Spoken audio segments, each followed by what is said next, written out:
Jacob, or Yaakov, is returning from his uncle Lavan, where he got married, raised children, and now he's returning to the land of Canaan, and he was not sure what his brother Esau's reaction is going to be, because we know that when Yaakov appropriated the blessings from his father, Esau conspired to kill him. And that's one of the reasons he fled to Haran with his uncle Lavan. The other reason was, of course, to establish a family. But now on his way back, he sends out scouts to see what Esau's intentions are. And he discovers that Esau is coming towards him with 400 heavily armed men. So Jacob has to take many precautions. He divides the camp into two. He prays, but he also sends an elaborate gift to his brother Esau. And he sends the gift with his servants, and he tells them this is what they should do if Esau asks them, what is this all about? So let me just read what the text in the Torah says. When my brother Esau encounters you and questions you, saying, and he asks 3 questions, whose are you? Where are you going? And to whom belong all of these things before you? Because he was sending a lot of cattle, a lot of elaborate gifts. So what should the answer be? This is the answer Jacob tells his servants to say to Esau. We belong to your servant Jacob. That's the answer to the first question. The first question was, whose are you? We belong to our servant Jacob. The second question, where are you going? This is a gift, a mincha in Hebrew, sent to my master, to Esau. And the third question, and to whom belong all of these things before you? Behold, he is himself behind us. These are the 3 questions. Where are you going? Or whose are you first? And number 2, where are you going? And number 3, to whom belong all of these things before you? And the answer is, we belong to our servant Jacob. This is a gift sent to my master, Esau. And behold, he, Jacob, is himself behind us. One of the great Hasidic masters, known as the Chidushei Harim, says that these 3 questions that Jacob says Esau will ask parallel the 3 questions mentioned in Ethics of the Fathers. In Ethics of the Fathers, it says we should reflect on 3 things, and this will prevent us from coming to the handles of sin. What are the 3 things? The first thing is we should reflect from where do you come? And the second thing that you have to reflect on is where are you going? And the third thing is before whom are you going to give judgment and accounting? And these 3 questions are almost identical to the 3 questions that Esau is going to ask, which raises a very basic, self-understood question. These are 3 questions that Ethics of the Fathers say one should ask in order to keep away from sin. So would that be Esau's intention when he's asking these questions, to help people avoid sin? Esau was a sinister character. Esau was someone who was plotting to murder his own brother after he had committed similar crimes in the past. Esau was a criminal. So why would he want to ask Jacob 3 questions that would help to give Jacob some strength into his relationship with God? So the simple answer is that Esau had different intentions. He was asking these questions to demoralize us. Now, we have to understand that every detail of this story is not just about the past, our forefather Jacob and his confrontation with his brother Esau. Esau symbolizes the impediments and obstacles we have into serving God. And Esau comes to us with 3 questions to demoralize us, to inhibit us, to prevent us from forging ahead. And every person in his or her own life has certain goals. And there are so many things that cause us to abandon our goals. And one could reduce those three things, those attempts to abandon our goals, to three things. And those three things are these three questions. The question of who do you come from, where are you going, and before whom are you going to give a judgment? But if we take this in a more broad sense, although it applies to every individual, to the micro, it also applies, and perhaps primarily, to the macro. We have a goal. We are going in a direction that takes us to the fulfillment of God's plan for the creation of the universe. And that plan will be fully realized and come to fruition with the coming of Mashiach and the final redemption. That is the final goal. And we are well along our way to that goal, but the goal has still proven to be elusive.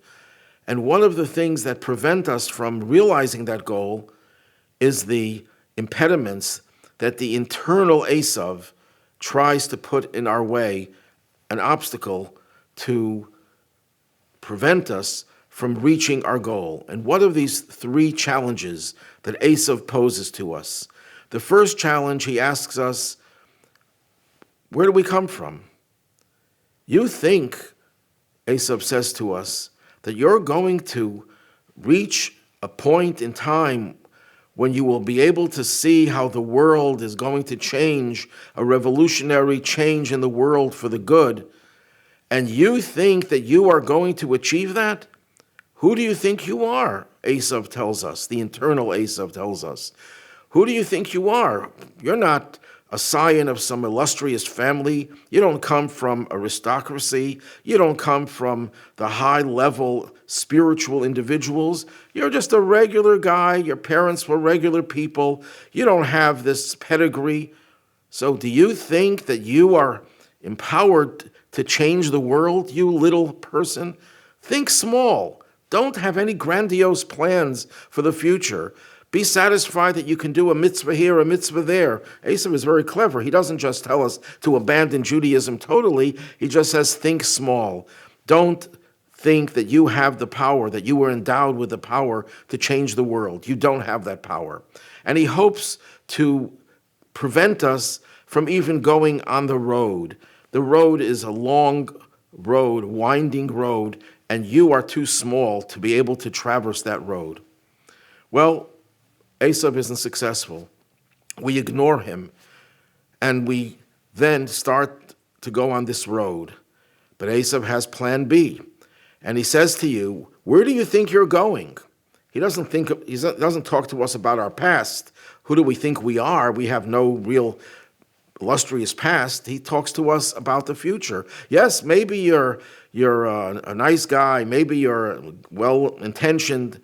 But you know how long the path is? You know how winding the road is? You know how insurmountable the obstacles are? So yes, you started on the road, but you'll never go there. You'll never reach there. So just take a detour, go someplace else, or go back, retrace your steps. Don't think you're going to reach the end. You're not going to reach the end. And then when the internal Esau doesn't succeed in getting us to stop, to abort the mission, then the internal Esau comes with plan C, and he tells us, who do you think is going to be in the future? Who will be around in the future? According to our tradition and our sages, in the Messianic age, and this is also rooted in the Torah, in the Tanakh, in the Messianic age, the dead will come back to life. Among them will be the patriarchs and Moses and all the greatest sages of the Talmud and the later generations, the Baal Shem Tov, and all of the greatest and holiest people, the most brilliant people, the most spiritual people. Do you think you will rate in comparison with them? You'll be so embarrassed. You're so puny, so insignificant. So why do you even want to go all that way? And you're going to discover before whom you're going to be judged. Judging in the sense of they're going to look at you and say you're not even an insect relative to the giants that will be around. So these are the three challenges that the internal Esau poses to any person who wants to progress towards a goal. The first challenge is, who do you think you are? Then the second challenge is, how do you think you're going to be able to reach your goal? And the third challenge is, when you finally reach your goal, you'll discover how mediocre you really are. This can be applied to every individual. Yeah, you're going to make a goal for yourself to reach a certain level, but you know what? People on that level are a dime a dozen, and the people who are on a higher level is not something that you can achieve. And then on the grandiose scale of the macro scale of reaching to the messianic age, the Esau internally says to us, you're a nobody, where you think you're going, and if you get there, you'll be disappointed, you'll be embarrassed. What is the response? The response that Jacob gives to the servants, that they should say to Esau, we belong to your servant Jacob. What does that mean? That responds to the first challenge. Who do you think you are? You don't come from an illustrious past?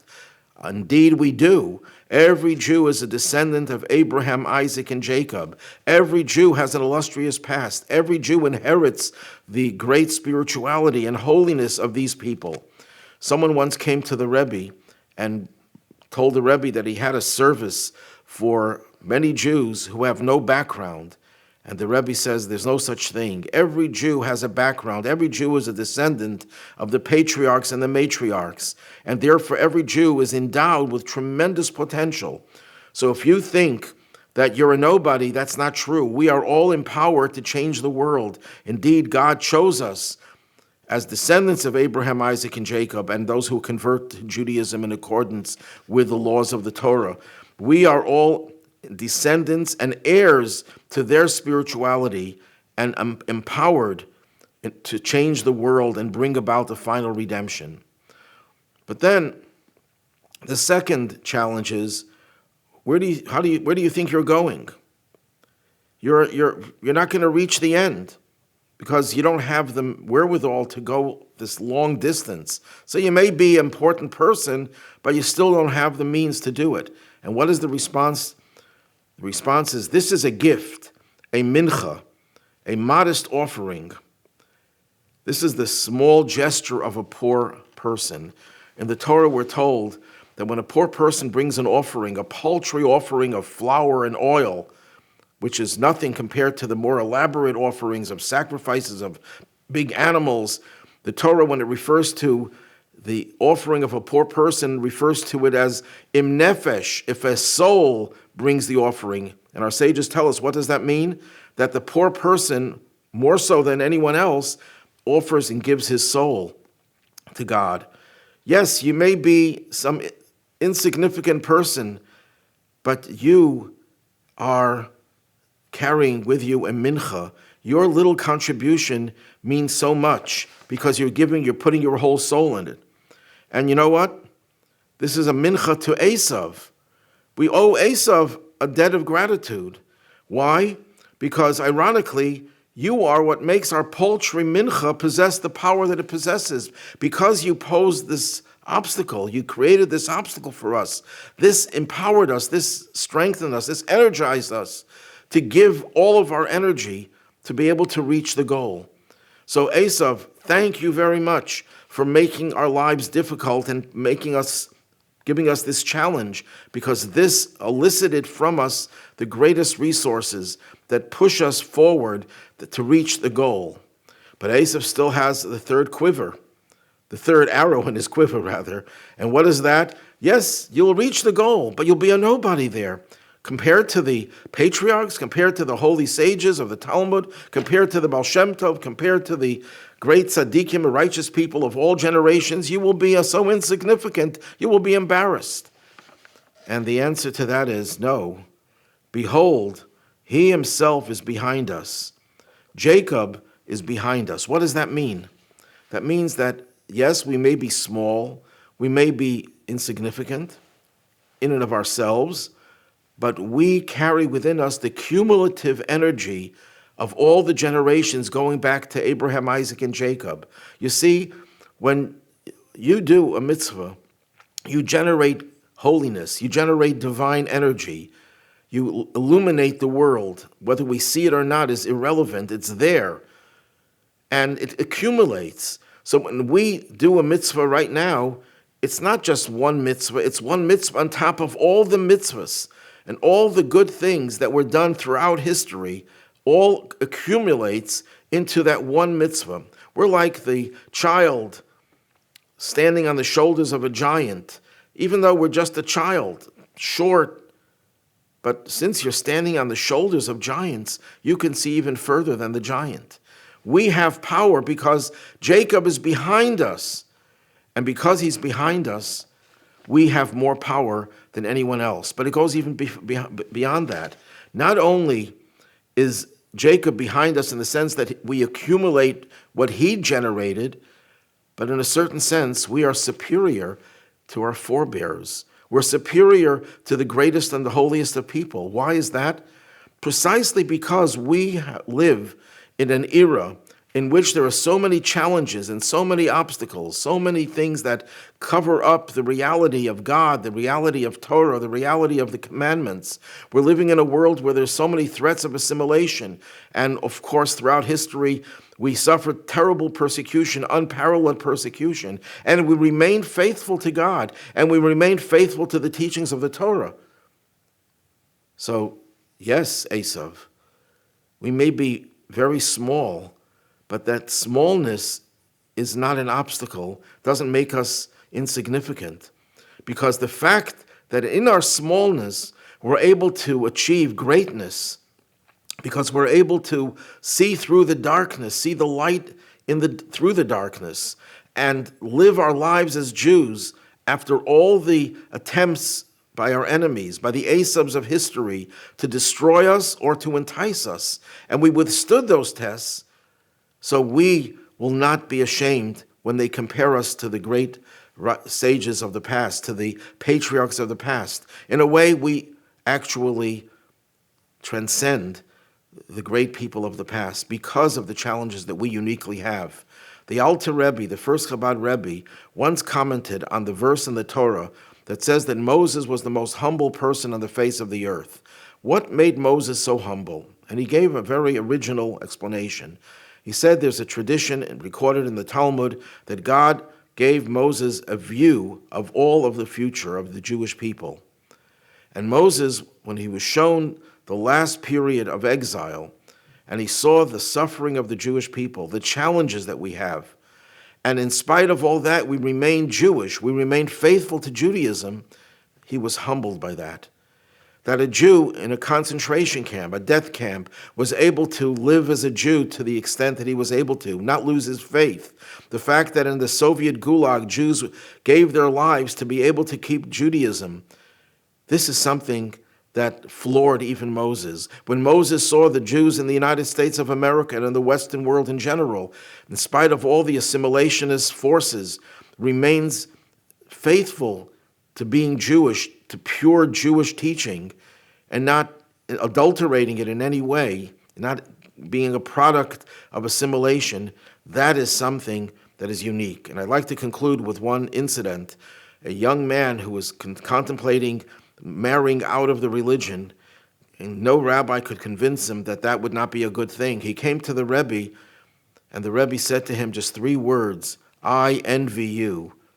And the man was floored, and the Rebbe explained, "You have a challenge that I don't have, and if you meet that challenge, you can reach the highest of levels, something that I can never do because I don't have that challenge."